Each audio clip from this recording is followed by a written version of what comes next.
Hi welcome to life line. ఈ రోజు TV nine స్టూడియోలో ఉన్నారు డాక్టర్ అన్వేష్ ఫ్రమ్ ఎరిటీ హాస్పిటల్స్. ఈ రోజు లైఫ్ లైన్ లో మనం డిస్కస్ చేయబోతున్నాం గైనకోలాజికల్ క్యాన్సర్స్ పై అపోహలు, వాటికి సంబంధించి లేటెస్ట్ అడ్వాన్స్డ్ ట్రీట్మెంట్స్ గురించి డాక్టర్ గారు అడిగి తెలుసుకుందాం. హాయ్ డాక్టర్ గారు, welcome to studio. Yes doctor గారు, మీరు మీ ప్రాక్టీస్లో కామన్గా చూసేటువంటి గైనలాజికల్ క్యాన్సర్స్ ఏంటంటారు, వాటి గురించి వివరిస్తారా? గైనకలాజికల్ క్యాన్సర్స్ వచ్చేసి జనరల్గా 5 రకాల క్యాన్సర్లు మనం చూస్తూ ఉంటాము. కామనెస్ట్ వచ్చేసి సర్వైకల్ క్యాన్సర్ లేదా గర్భాశయ ముఖద్వార క్యాన్సర్ అంటాము.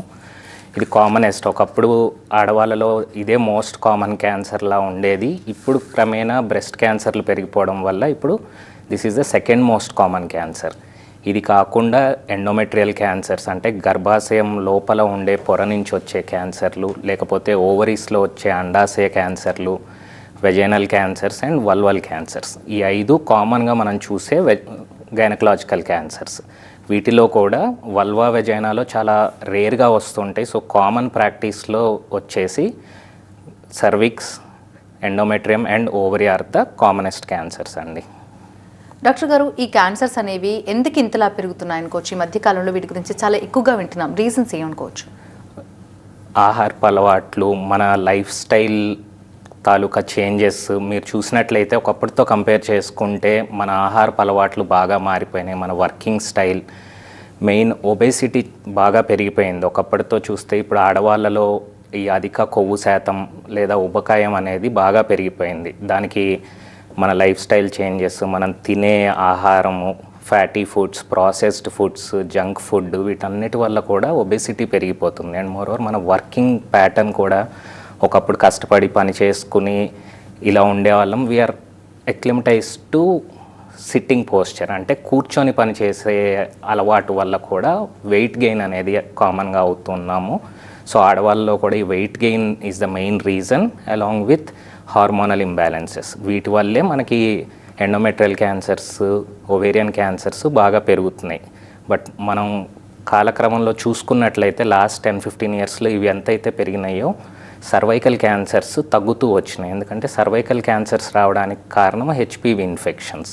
సో ఆ ఇన్ఫెక్షన్ రేట్ తగ్గడం, వ్యాక్సిన్స్ తీసుకోవడం వల్ల సర్విక్స్ ఒక్కటి తగ్గింది. కానీ మన ఆహారపు అలవాట్లు అండ్ లైఫ్ స్టైల్ చేంజెస్ వల్ల డెఫినెట్గా ఓవరీ అండ్ ఎండోమెట్రియల్ క్యాన్సర్స్ అయితే బాగా పెరుగుతున్నాయి.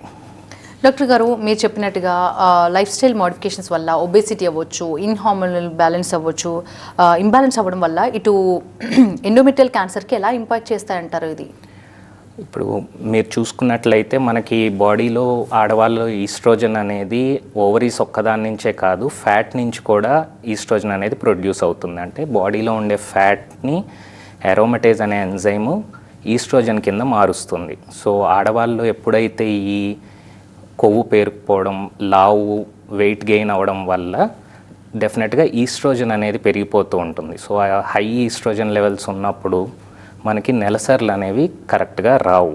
ఎందుకంటే ఈస్ట్రోజన్ అనేది సైకిల్లో మొదటి సగంలో ఎక్కువగా ఉండాలి, తర్వాత అది తగ్గుతూ వస్తూ ఉంటుంది. బట్ ఆ ఇంబ్యాలెన్స్ రావడం వల్లే నెలసర్లు తప్పడం, హార్మోనల్ ఇంబ్యాలెన్సెస్, ఆ గర్భసంచిలో ఉండే పొర అంతా కంటిన్యూస్గా ఈస్ట్రోజన్కి ఎక్స్పోజ్ అవ్వడం వల్ల ఈస్ట్రోజన్ లెవెల్స్ని బట్టి ఎండోమెట్రియల్ థికనింగ్ పెరిగిపోతుంది. వాటిలో క్యాన్సర్ల వచ్చే అవకాశం కూడా పెరుగుతుంది. డాక్టర్ గారు, జనరల్గా ఎలాంటి సిమ్టమ్స్ కనిపించినప్పుడు డాక్టర్ని మీట్ అవ్వాలని చెప్తారు? కామన్గా వచ్చే సిమ్టమ్ వచ్చేసి ఎనీ గైనకలాజికల్ క్యాన్సర్స్ 90% మందిలో రక్తస్రావం అండి. అంటే వెజైనల్ బ్లీడింగ్, అంటే నెలసరితో సంబంధం లేకుండా వచ్చే స్పాటింగ్ అయినా బ్లీడింగ్ అయినా ఎప్పుడూ మనం కన్సర్న్ చూపెట్టాలి. ఎందుకంటే నెలసరి అప్పుడు వచ్చే బ్లీడింగ్ వేరు, నెలసరితో సంబంధం లేకుండా బ్లీడ్ అవ్వడం, లేదు లైంగికంగా కలిసిన తర్వాత సెక్స్ తర్వాత వచ్చే బ్లీడింగ్ అయినా, ఇవన్నీ కూడా క్యాన్సర్ సిమ్టమ్సే అండి. సో ఇవి కాకుండా రేర్గా ఈ ఓవేరియన్ క్యాన్సర్స్, వీటిలో మనం పొత్తి కడుపులో నొప్పి, బరువు తగ్గడం, ఇట్లాంటి సిమ్టమ్స్ రేర్గా చూస్తూ ఉంటాం. బట్ కామనెస్ట్ సిమ్టమ్ వచ్చేసి బ్లీడింగ్. దీంతోపాటు కొంతమందిలో బ్లీడింగ్ లేకపోయినా అన్యూజువల్ డిశ్చార్జ్, అంటే తెల్లబట్ట అవ్వడము, లేదు మూత్రం పోసేటప్పుడు ఇబ్బంది అనిపించడం, ఇట్లాంటి సిమ్టమ్స్తో కూడా మన దగ్గర ప్రెజెంట్ అవుతూ ఉంటారు. డాక్టర్ గారు, క్యాన్సర్ స్క్రీనింగ్ అనేది ఎవరికి సజెస్ట్ చేస్తూ ఉంటారు? మెయిన్ గైనకలాజికల్ క్యాన్సర్స్ వచ్చేసి they are very much amenable for screening అండి. అంటే మనం లోపల ఉండే వాటికి స్క్రీనింగ్ చేయడం కష్టం, కానీ గర్భాశయ ముఖ ద్వార క్యాన్సర్ అంటే సర్వైకల్ క్యాన్సర్కి మనం ఎప్పటి నుంచో స్క్రీనింగ్ చేస్తున్నాము. ప్యాప్స్మియర్స్ ఉన్నాయి.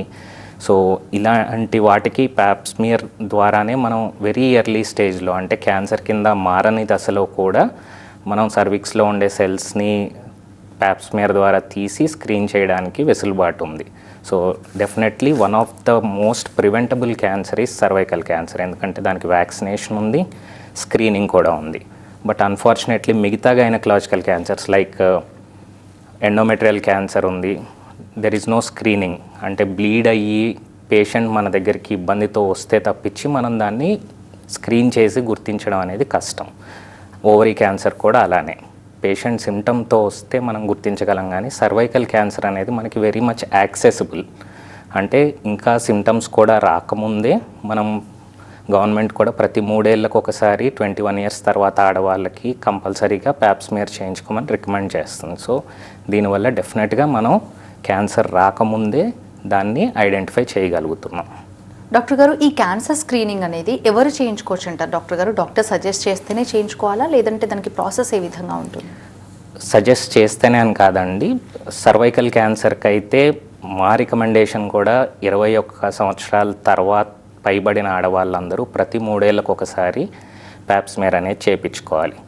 ఒకప్పుడు ఓన్లీ ప్యాప్స్మియర్ ఉండేది. ఇప్పుడు ఏంటంటే మనకి ఈ సర్వైకల్ క్యాన్సర్ ఎందుకు వస్తుంది అనేది ఖచ్చితమైన అవగాహన ఉంది. 97 నుంచి 99% మందిలో హెచ్పివి అనే ఇన్ఫెక్షన్ మూలంగా ఆ ఇన్ఫెక్షన్ వచ్చి రిపీటెడ్గా దాని నుంచి కాలక్రమేణా ఒక 10-15 ఏళ్ళ తర్వాత అది క్యాన్సర్ కింద మారే అవకాశం ఉంది.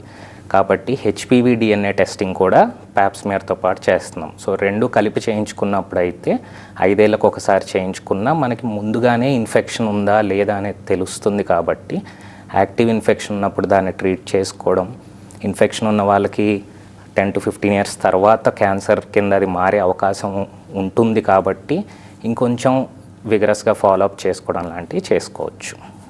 Yes sir. డాక్టర్ గారు, ఈ ఓవేరియన్ క్యాన్సర్స్ అనేవి యూజువల్గా ఏజ్ గ్రూప్ వాళ్ళలో ఎక్కువగా చూస్తుంటారు? ఎనీ గైనకలాజికల్ క్యాన్సర్స్ అండి యూజువల్లీ 40 to 40 అబవ్లోనే చూస్తున్నాం. కానీ there is no hard and fast rule ఈ వయసు వాళ్ళకే క్యాన్సర్ రావాలి అని. ఎందుకంటే ఇప్పుడు చూసుకుంటే చాలామంది యంగ్స్టర్స్లో కూడా గైనకలాజికల్ క్యాన్సర్స్ చూస్తున్నాం. ఒకప్పుడు ఇలాంటి ట్రెండ్ ఉండేది కాదు. బీట్ లైఫ్ స్టైల్ చేంజెస్ నేను చెప్పినట్టు, లేదంటే వంశపారంపర్యంగా వచ్చే క్యాన్సర్లు ఖచ్చితంగా వాళ్ళకి జన్యుపరమైన లోపాలు ఉంటాయి కాబట్టి చాలా యంగ్ ఏజ్లో ప్రజెంట్ అవ్వడానికి అవకాశం ఉంది. సో అందుకని age is not a limiting factor. ఒకప్పుడుతో కంపేర్ చేస్తే చాలా ఎర్లీగా వస్తున్నాయి gynaecological cancers. But the commonest age మీరు అడిగినట్టు 40 to 60 is the common age group. ఈ ఓవేరియన్ కూడా అంతే అంటారా డాక్టర్ గారు? అంతే అండి. ఓవరీ క్యాన్సర్లు కూడా యంగ్ వాళ్ళలోనూ వస్తున్నాయి అండ్ మోరోవర్ 60 దాటిన తర్వాత కూడా చాలా కామన్గా చూస్తున్నాం. డాక్టర్ గారు, ఈ క్యాన్సర్స్ అనేవి, ఈ గైనకాలజికల్ క్యాన్సర్స్ అనేవి వంశపారంపర్యం అనుకోవచ్చా, జెనెటికల్ ప్రాబ్లం అనుకోవచ్చా? అంటే అన్ని క్యాన్సర్లు గైనకలాజికల్ క్యాన్సర్లు వంశపారంపర్యంగా వస్తాయని చెప్పలేము.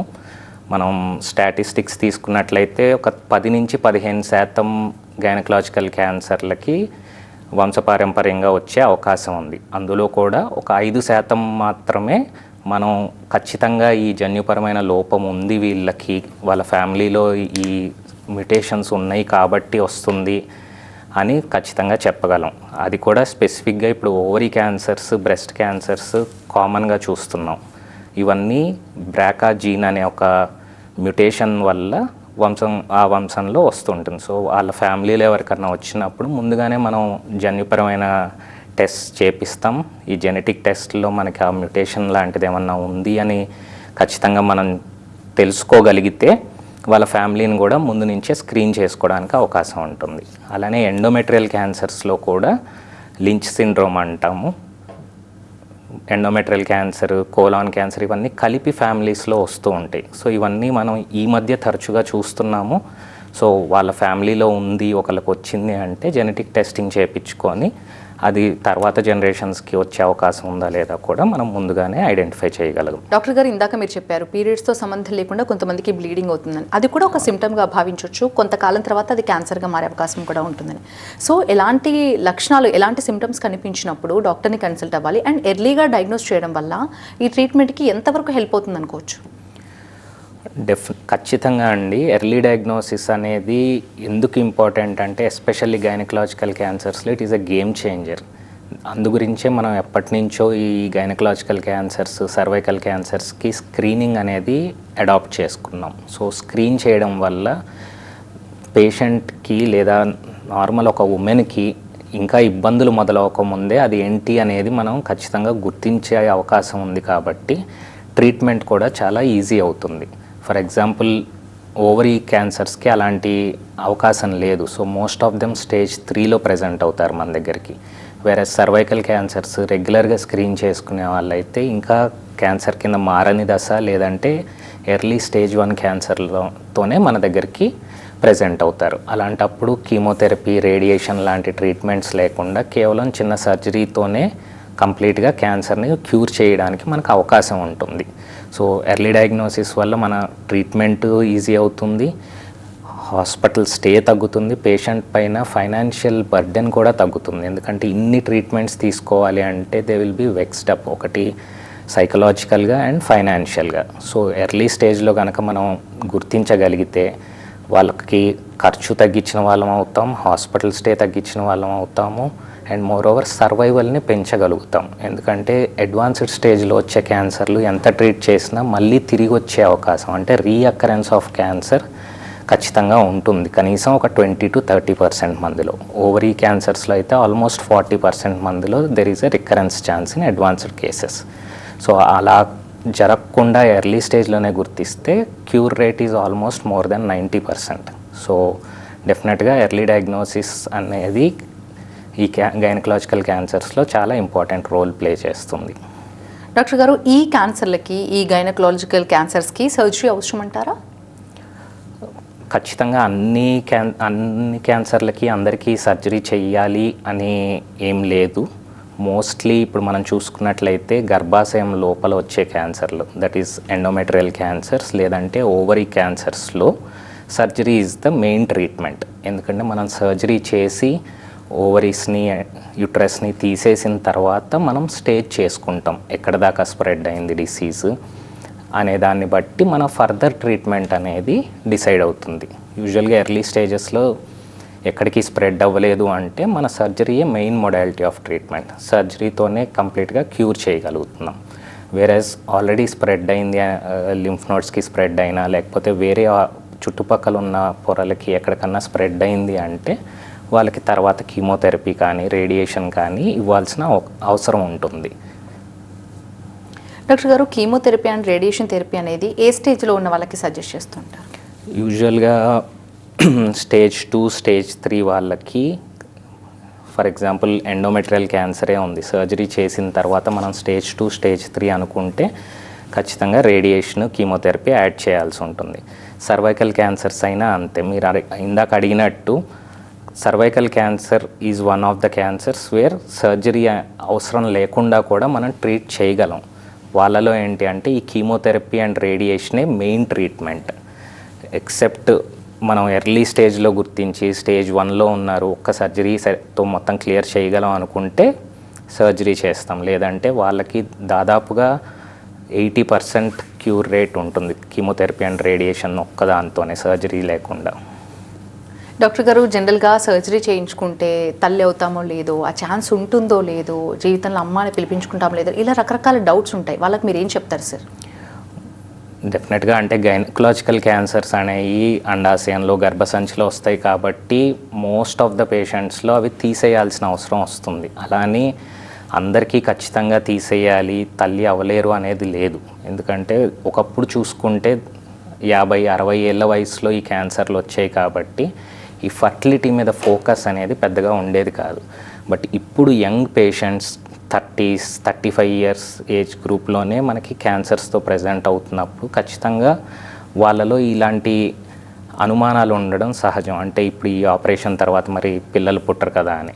సో వెరీ సెలెక్టివ్ పేషెంట్స్ అంటే యంగ్ పేషెంట్స్లో very early stage, for example ఒక అండాశయంలో 1 ఓవరీ హ్యాజ్ ఎ క్యాన్సర్ అనుకోండి, జనరల్గా అయితే మొత్తం ఓవరీస్ యూట్రస్ అన్నీ తీసేయాల్సి వస్తుంది. బట్ తను ఫర్టిలిటీ కావాలి అని కోరుకుంటుంటే మనం ఇన్వాల్వ్ అయిన ఓవరీ వరకు తీసి మిగతాది పేషెంట్కి ఉంచి వాళ్ళని ఫర్టిలిటీ ప్రిజర్వింగ్ సర్జరీ అంటాము, వాళ్ళకి అవకాశం ఉంటుంది తర్వాత మళ్ళీ పిల్లలు కనడానికి. బట్ అందరిలో సాధ్యపడకపోవచ్చు. 2 ఓవరీస్ తీసేటప్పుడు కూడా ఇప్పుడు ఎగ్ ఫ్రీజింగ్ ఉంది, వీటన్నిటి ద్వారా కూడా మనం దాన్ని ప్రిజర్వ్ చేసుకొని at least with the help of surrogate mothers అయినా మనం వాళ్ళకి పిల్లల్ని కలిగే అవకాశాన్ని ప్రిజర్వ్ చేయగలుగుతున్నాం. డాక్టర్ గారు, లేడీస్లో వచ్చేటువంటి ఈ క్యాన్సర్స్ని కంప్లీట్గా క్యూర్ చేయడానికి ఏమైనా టిప్స్ ఉన్నాయా?